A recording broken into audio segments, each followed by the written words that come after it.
Ice cream বানাবে এই জন্য প্রথম ধাপের কাজ চলছে। 1 লিটার দুধ এখানে জাল করে প্রায় 250 গ্রামের মতো বানাবো। দেখতেই পাচ্ছেন ঘন হবে দুধটা, আর খেতে হবে স্বাদ অতুলনীয়। আজ আমরা বানাবো ম্যাঙ্গো আইসক্রিম। এর জন্য আমরা এখানে 4টা ম্যাঙ্গো মানে আম কেটে নিচ্ছি সুন্দর করে। এখন আমরা এগুলো এই যে দেখতেই পাচ্ছ ব্লেন্ডারে দিয়ে দিই। এখানে আমাদের কাজে হেল্প করছে আমাদের ছোট্ট বুড়ি মানহা। এই যে ছোট ছোট হাত দিয়ে আমগুলো ব্লেন্ডারের মধ্যে দিচ্ছে। দাও, সব আমগুলো দাও। হ্যাঁ, এই যে এর মধ্যে এখন গুঁড়ো দুধ দিয়ে দিচ্ছে। হ্যাঁ, আম সব দাও। হ্যাঁ, তারপরে চিনি অ্যাড করব, তারপরে লিকুইড দুধ দিতে হবে।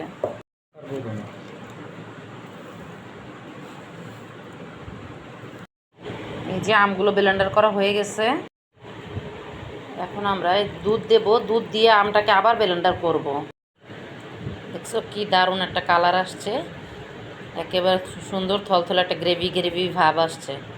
আমরা এই যে বাকি যে দুধটুকু আছে এর মধ্যে যে ম্যাঙ্গো ফ্লুপি এর মধ্যে ঢেলে দিব, দিয়ে এটা সুন্দর করে মিক্স করব।